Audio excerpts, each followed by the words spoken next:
eu sou a Isabela aqui da MTP e esse é o Danilo. E hoje a gente veio conversar um pouquinho sobre prospecção de clientes, mas como aproveitar a nossa experiência de enviar currículos para as outras empresas para a gente começar a fazer esse trabalho também. Então, Dani, vamos voltar um pouquinho, antes de falar de prospecção, vamos falar de procurar emprego. Como que eu posso diferenciar, assim, tipo, um currículo bonito e o perfil da vaga? Então, interessante, eu acredito que com um pouquinho de idade eu já passei por bastante experiência de enviar o currículo e também de receber currículo, né, do outro lado. E aí fui vendo no LinkedIn, eu acredito, algumas dicas sobre currículo, ou no Quora, se não me engano, como fazer. Aí eu fiquei pensando, pô, mas é interessante ver como fazer essa analogia com o trabalho de prospecção, porque querendo ou não, quando você manda um currículo, você está fazendo um marketing de você, certo? E aí também lá a gente pode pensar em um trabalho de inbound, quando você coloca o currículo numa plataforma, a empresa vai te procurar, mas eu acho que o que dá mais resultado, na verdade, é um trabalho mais proativo. Você que manda os currículos, né? Quando você procura as empresas que colocam alguns anúncios, estão procurando, você envia. Então tem algumas dicas, aquelas mais canônicas, né, de RH, que falam, tem que fazer um currículo bonitinho, tem que ser, falar muito a sua experiência, uma série de dicas técnicas. E é interessante isso, é ver uma condição que é uma condição necessária, mas não suficiente. Né? Na minha experiência, eu percebo, percebi sempre que os melhores trabalhos que eu já peguei na minha vida, quando eu trabalhava já trabalhei por empresas multinacionais e tal, nunca foi engraçado para aquele trabalho que parecia desenhado para mim. Né? Você olha aquela descrição, parece, putz, isso aqui sou eu. Você manda lá e muitas vezes o cara nem te responde. E aí outras vezes você manda e assim, porque, sei lá, por outras questões, porque tem uma vaguinha de tempo, aí você manda, no espaço de tempo você manda e o cara te liga. E naquele momento acontece que aquela oportunidade se encaixa com a necessidade tanto da empresa quanto a sua. Então, para responder a sua pergunta, e isso vale tanto para os currículos quanto para a questão das empresas, o que é a qualidade, mas a gente não, a empresa, digo para a prospecção de empresa, o que é a qualidade, mas eu acho que o fator mais importante, acho que mais do que colocar o como fazer um currículo é realmente a quantidade. Ou seja, você precisa mandar muitos currículos, fazer prospectar muitas empresas. Claro que não vai, se você está procurando um trabalho, sei lá, de programador, não vai mandar para a pizzaria, né? Mas tenta criar uma rotina, um processo para envio de currículo, então ao mesmo tempo dentro da empresa, né? Eu estou fazendo esse paralelismo porque de lá que eu trago essa experiência. E muitas vezes você vai ver que a oportunidade vai crescer de forma que você nunca poderia esperar. E também quando você faz quantidade, você quando trabalha a quantidade, é na quantidade que você cria dados. E na análise dos dados você vai poder ver o que funciona e o que não funciona. Então, mais do que seguir as dicas, do que colocar no currículo, manda muitos currículos. Você pode seguir as dicas, nós somos contra as dicas, mas não se iluda que as dicas vão fazer a diferença. Então, mande muitos currículos, e aí, ou faça muita prospecção, e isso aqui até o Hartman falava isso, né, no livro sobre SPIN, sobre a metodologia SPIN. Então aí, conforme você manda em quantidade, você coleta dados, analisa os dados, e aí você vai melhorando o seu processo. Legal. Então, na verdade, aqui a gente já tem meio que duas analogias, porque eu posso pensar esse envio de currículos, muitos currículos, logo no começo, como o topo do funil, correto? E aí eu também, tipo, dentro de um processo comercial, na prospecção, quando eu envio currículo, às vezes acontece algum imprevisto no processo. E temos aí a taxa de sumiço. Então, é muito interessante. Taxa de sumiço, eu realmente, eu quero enfatizar, eu adoro esse paralelismo entre envio de currículo, porque você está fazendo uma prospecção de você ou da empresa, no caso da empresa. A taxa de sumiço, no caso das empresas, é muito interessante quando você, de novo, manda, o cara parece interessado e tal, e aí ele some. Aí você manda, e aí, tem algum retorno para mim? Não, ele some, simplesmente. Aí você não sabe, isso também é muito cultural, né? Muitas vezes, ao invés de falar não estou mais interessado, né, culturalmente é mais comum dizer sumir mesmo, né? E aí quando você vai cobrar só para ter uma posição poderia aparecer até ruim. Agora, na casa dos currículos, o que acontece? Muitas vezes, seu currículo simplesmente chega na caixa do spam do cara que está procurando o seu perfil, mas chega lá. Ou é interessante, mas na hora que chegou o currículo, ele foi chamado pelo chefe para uma reunião, ou brigou com a esposa ou esposo, ou o time de futebol perdeu. Isso impacta no nosso dia a dia. Então, a questão digamos, apostar muito. O meu ponto é não aposte muito numa ação singela, numa única ação, um único currículo, uma única prospecção. Isso não significa nada para todo mundo, né? Sempre tem que ser feito aquele trabalho de ICP, cliente ideal para empresa, empresa ideal para como se manda CV. Mas eu, por exemplo, nunca me limitei ao fato do cara da vaga estar publicada. Eu muitas vezes peguei um job por uma vaga que ainda não foi publicada, porque consegui chegar antes dos outros, mas não porque tem uma inteligência por trás. É o trabalho de quantidade, só que o trabalho de quantidade precisa de um processo, você não pode ficar escrevendo o currículo toda hora. E você não pode escrever um e-mail para cada empresa. Então você precisa personalizar o processo, mas de forma padronizada. Isso aqui é um desafio que vai dar resultado nos dois casos. Personalizar de forma padronizada. Parece uma contradição. Difícil, parece uma contradição, mas é interessante isso. Personalizar, o que significa personalizar? Eu acho que esse aqui é meio que um mito que tem no mundo hoje em dia, ainda mais no marketing digital. Quando a gente fala personalizar, tem que responder às necessidades do cliente, tal. É verdade isso? É verdade. Só que cuidado que a personalização ela comporta um trabalho quase manual, e isso comporta um custo. Então, quanto mais você personalize, maior é o custo que você está atribuindo àquela tarefa. E esse custo faz sentido só na medida em que ela tem um retorno maior do que o custo que você está fazendo. Então, escrever um e-mail manual toda vez que você vai escrever para um prospect, isso é um trabalho super personalizado, mas é tanto manual que o custo da manualidade chega a ser maior do retorno.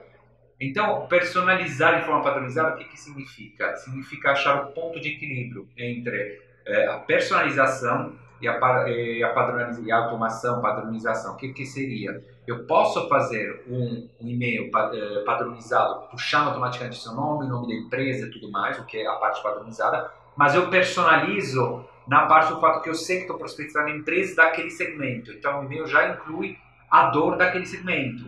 E outra coisa importante, eu falo daquela dor. Então, eu falo, você tem esse problema, por exemplo, nos casos de aquisição de novos clientes, por exemplo, no segmento de tecnologia, né? É nesse lugar que eu estou personalizando, mas eu não estou escrevendo para cada e-mail, estou personalizando no segmento. Então, escrevo uma vez para o segmento, aí vou personalizar para outro tipo de segmento, que seja, sei lá,